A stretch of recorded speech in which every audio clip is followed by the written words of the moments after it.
All right, so I'm just packing up, and I'm looking around my room as I go to pack up, and I'm like, holy crap. I slept over there. I did actually leave that stuff the entire time. Another bag here. There's the GoPro stuff over there. I've got my drone, my actual bag. There's clothes kind of littered. This is what happens when I travel by myself. Barry, for the love, on our next trip, please come with me just so that the room doesn't get this crazy. Watch me, just follow every move. Touch me, let me know you want it too. Don't have what you need, but I got what you want. So, you come into the Delta Lounge. I fly a lot, so I've got diamond status, which basically means that Delta gives me a lot of free stuff. So I came in and I grabbed a beer. It's like a little mini cup of beer. It does say Delta Sky Club on it, but it's mini. No wonder it's free. But they do have these cool spinning chairs. It's my first one, I swear.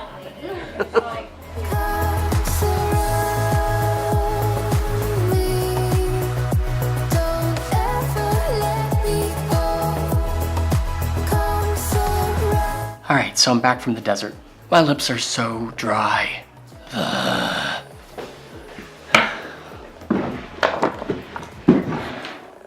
Got it. That's so much better. It's like instant gratification for your lips. Is that focused? Hold on, I think I can do this. I'm back in the office. I've gotten a couple of questions about how we're shooting the different video, and do you need a big camera to shoot awesome video? And I figured I'd take you upstairs to the studio and show you how we're shooting some of this footage. Let's go.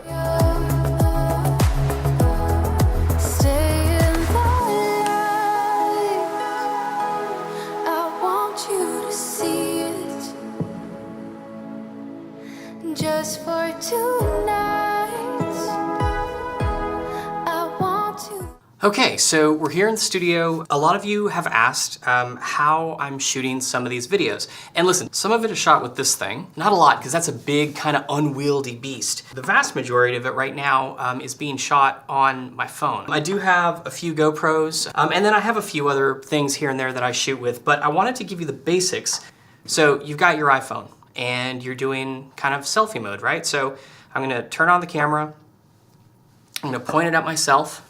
Actually, no, I'm pointing it over there right now. So I'm gonna point it at myself, turn it around like that, and just press record, all right? So here, let's see.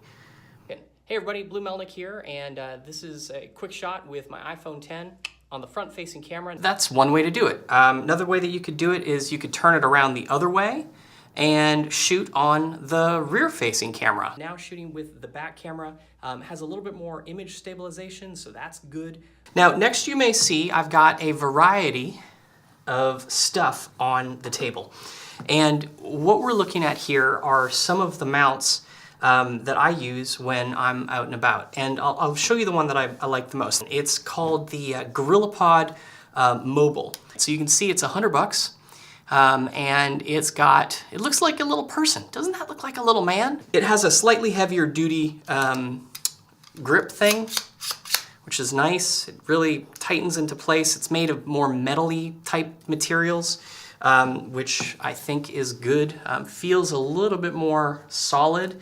So why would you want to use something like this? Well, first off, here, let's put the iPhone in it. Face it away from me, and then I turn it in. So we're gonna drop it in like that, and then you face it at yourself. Now, actually put this in upside down. You see camera's at the bottom, you want camera at the top. Give yourself the most amount of clearance from your arm. You know, the telltale sign of a selfie shot is the fact that you have the arm right in the selfie shot. Let's take a quick look at what that looks like. A little bit of a curve, and now all of a sudden arm is further down, and the camera is raised up.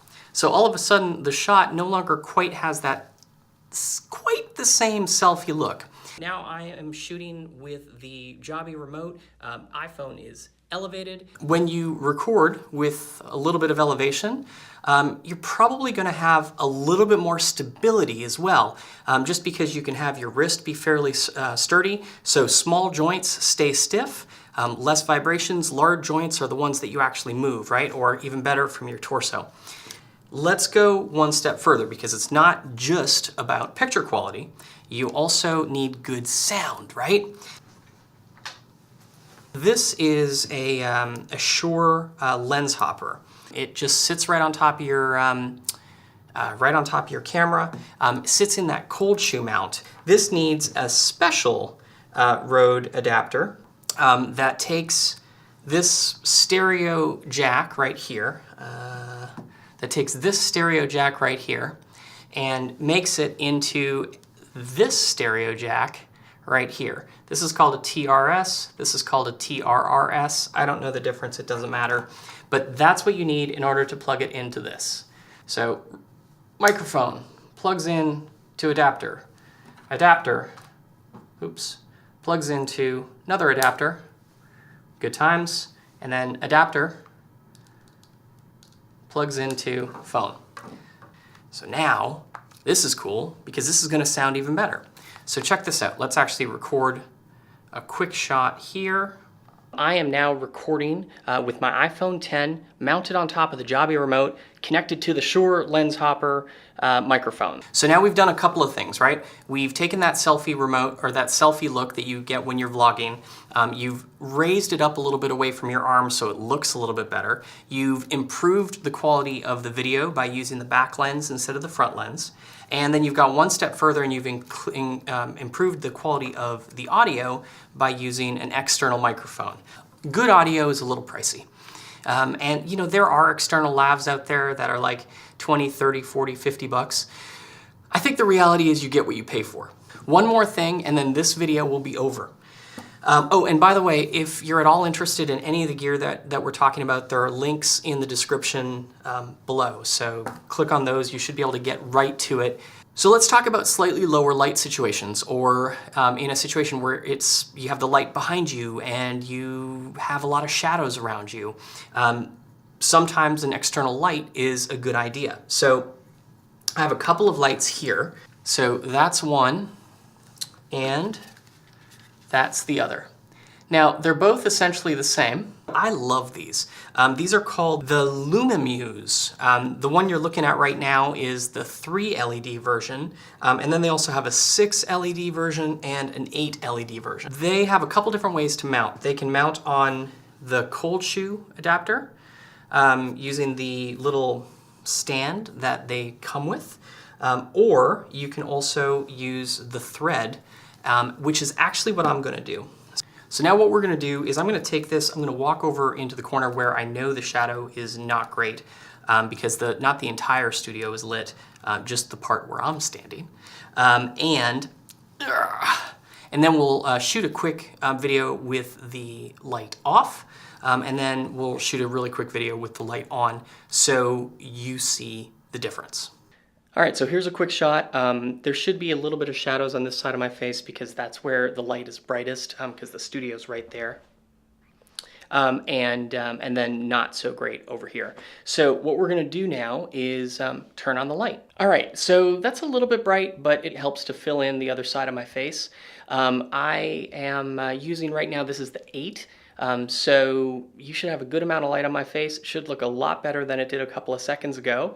And there you go. So now all of a sudden you're shooting with light and sound, and you got really good quality video coming from your iPhone. That's kind of all the stuff that I use to shoot, or a lot of the stuff that I use to shoot on the run. I find this a lot less obtrusive than this giant thing, which is awesome, but yeah, it's just big and heavy too, right? This is a lot easier to walk around and carry than this is. And given the fact that I can still only do one pull-up at a time, anyway, that's everything. Once again, if you liked this video, go ahead and subscribe and find out more. If you have any questions, post them in the comments section below. And if you're interested in any of this gear, just click on the links in the description. That'll take you straight to these specific items that we're talking about here on Amazon. So that's it for today, and later.